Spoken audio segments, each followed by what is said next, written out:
We just decided today we're gonna have good attitudes, and we really just enjoyed each other, and I like Mick and Brett a whole lot. Look, I'm not going to insult your intelligence and pretend she isn't on the list, but I promise the rest of the list is really interesting. Survivor is pretty neat because they take thousands of hours of footage and somehow cram it into the size of about 15 hours.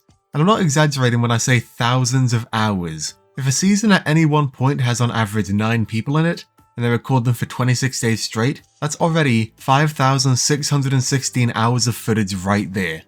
Yet they take all of that and turn it into a narrative. The narrative has main characters, secondary characters, antagonists, love interests, and even Jeff Probst. A natural conclusion would be the winner would be the main character. After all, the season is the story of their triumph over the rest. But that isn't always the case. Today, I'll be counting down the several most overshadowed winners in Survivor history. Winners that may have managed to bag the $1 million, but certainly didn't manage to bag the editor's heart. Specifically, I'm looking at winners who played second fiddle to bigger, more bombastic characters when it came to the edits they received. Let's get into it. Real quick before I tell you what time to skip ahead to if you don't care about the maths, we've got to shout out Survive R, always a big fan, always a useful dataset, always love linking them in the description. Alright, now if you don't care about the mathematics I'm using to figure out who's the most overshadowed winner, you can skip to this timestamp here. If you do care about it, you can not skip. Yeah, that's how videos work.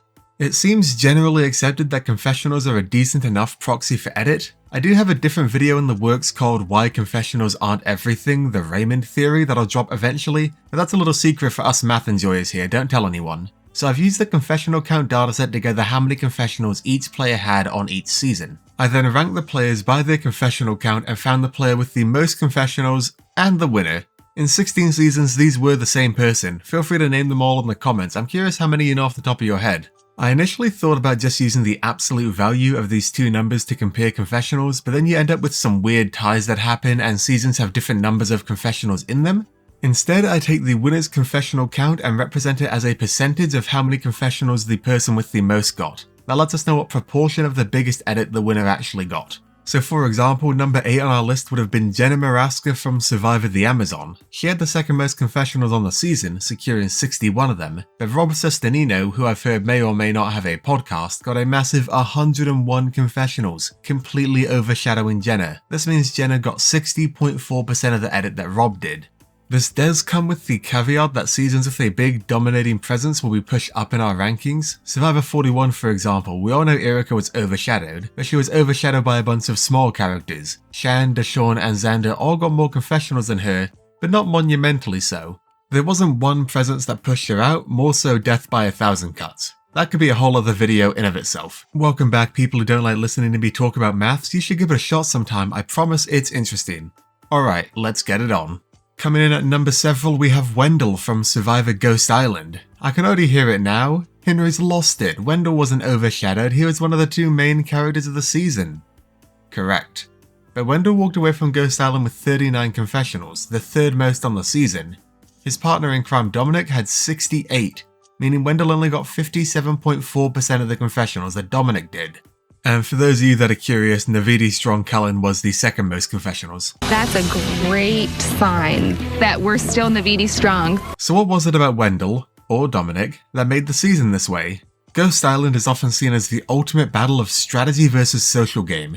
Big flashy moves versus just being a chill dude that people like and respect. A true nail-biter of a season that actually gets better on a rewatch knowing what happens at the end. And it's often been said that the editors of Survivor don't really know how to edit a social winner. Trust me, Wendell is not the last social winner we will see on this list. It seems the editors wanted to focus more on making it feasible for Dom to lose and showing how he could rub people the wrong way than they did on wanting to make it clear why Wendell won. And I think that's a perfectly reasonable way to edit a season of Survivor. Almost as reasonable as clicking that subscribe button so I'm not overshadowed by the YouTube algorithm. Yeah. At number 6 we have Denise from Survivor Philippines. She had 37 confessionals, but her partner in crime Malcolm had 66. This means she only got 56.1% of the edit he did. If I had a nickel for every season where the winner, who was also the member of a dynamic duo, ended up getting overshadowed by their partner enough to end up on this list, I'd have 2 nickels. Not a lot. Weird that it's happened twice already. For those curious, Denise was ranked 5th in confessionals, also being beat out by Scoopin, Penner and Lisa. But why? It appears that in the post modes when Denise and Malcolm were working together, the editors opted to just show Malcolm's side more often. He was a charming castaway, they know at the time he was coming back for Survivor Caramoan, and it still serves Denise's story, so it makes sense. I think we're still on the part of the list where Overshadowed doesn't necessarily mean tossed aside. We just had two relatively socially dominant winners whose big skill was connecting with people, paired with a bigger, more bombastic player, and the editors not really knowing how to make those connections more exciting. If we were including International Survivor on this list, which I guess we sort of are because of this aside, next up would be Lorette from Survivor South Africa Malaysia, who was overshadowed by Grant getting 55.8% of his content. We would then have Nicole from Survivor South Africa Immunity Island, who was overshadowed by Chappies, receiving 48% of his content. Man, a lot of women on this list already. I wonder if that's a theme with the editing of Survivor. The gap from 6 to 5 is where things get dire. We go from Denise having 56.1% of Malcolm's content, to Vecepia in Survivor Marquesas. She had 36 confessionals while Kathy got 82, giving Vecepia 43.9% of her content. In Survivor Borneo, Richard got the most content. In Survivor the Australian Outback, Tina was 3rd behind Colby and Keith. In Survivor Africa, Ethan was 2nd behind Lex. And in Survivor Marquesas, Vecepia was 6th. Vecepia had fewer confessionals than Gina, Nalea, Pascal, Sean, and Kathy. What the heck? I will preface by saying the first 5 seasons of Survivor are my weakest area of the show knowledge-wise, so please let me know what you think in the comments below, I'd love to hear it. In my view, it seems at the time there wasn't exactly a concrete winner's edit set in stone. Instead, Marquesas was the story of Kathy overcoming obstacles, maturing from being an overbearing mother figure, and becoming a great player. It makes Vecepia's win kind of feel out of nowhere, which is insane because she's a big reason Marquesas is as good as it is. The John boot only happens because of her convincing Nalea and Pascal to flip. Without that move, Survivor potentially stays a much more rigid game for a while longer.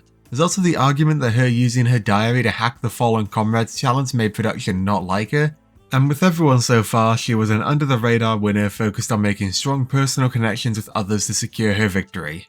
Our Survivor editors, you truly have not changed. At 4th, we have Sandra from Survivor Heroes vs Villains.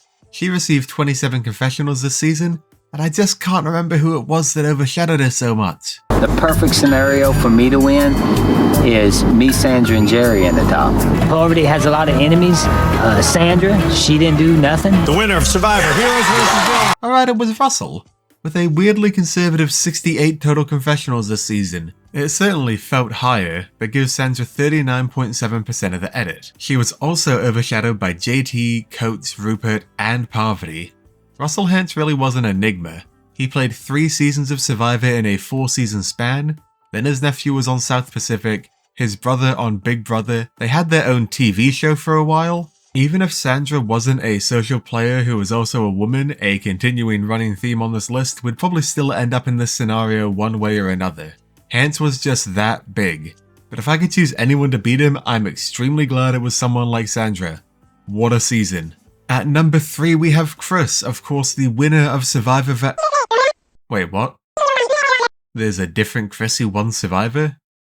That doesn't sound right. Okay, I've been informed that at number 3 we have Chris from Edge of Extinction? Were there dinosaurs there? Chris received 23 confessionals compared to Devin's 63, meaning he got 36.5% of that edit. But he was also overshadowed by Aubrey, Gavin, Ron, Lauren, Wardog, David, Kelly, and Julie. They don't really matter though.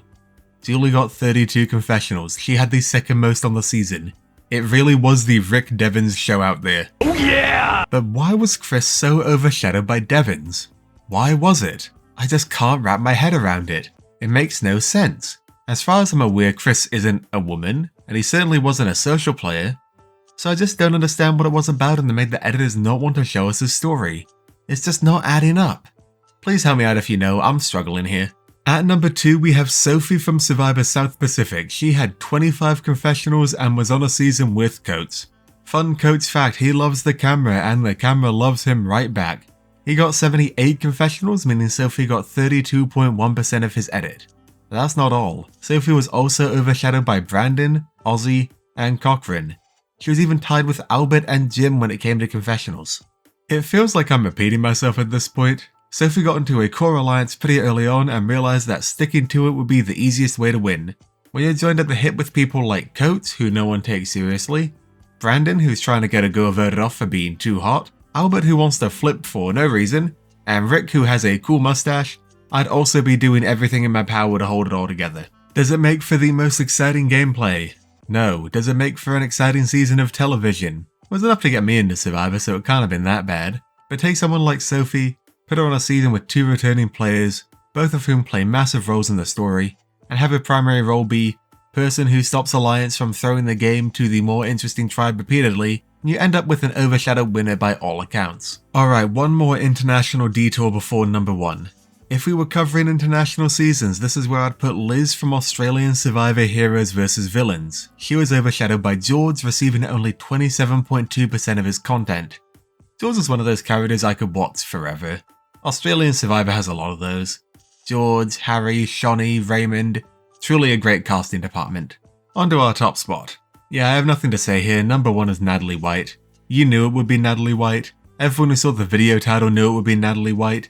Not only did she only receive 15 confessionals in the entirety of Survivor Samoa, Russell got 108. 108 confessionals, that is simply the record for most confessionals.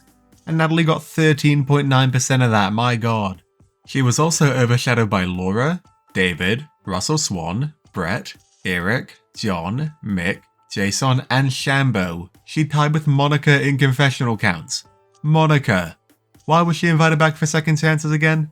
Everything I've said before comes in here. Played the game by making good social connections to others and being a likable human being. Paired up with a bombastic player who wasn't afraid to make big moves and talk about how awesome he is. Is a woman. But it gets even more intricate when you consider that at the time of editing Survivor Samoa, the editors knew Heroes vs Villains was happening, and they wanted that sweet, sweet free advertising. Who was a big character on Heroes vs Villains? Russell. Who had to be hyped up to be as villainous as the likes of Jerry, Coates, and Parvati? Russell. So they got to work, boosting him up, making him a big presence, and getting the fans invested in him. All at the expense of Natalie. Bet she did kill a rat that one time. So those are the top several most overshadowed winners of all time and the castaways that overshadowed them.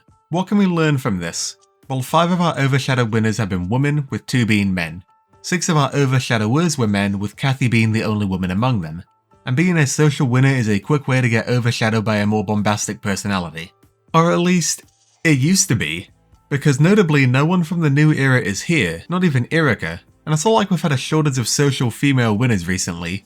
Kenzie just recently was a great edit for a great playstyle. Has Survivor actually learned from its mistakes? Am I just being mean by focusing on what they used to get wrong? It's hard to say, but I think improvements are happening and I think that's a good thing. Survivor should continue to evolve, as should the edit.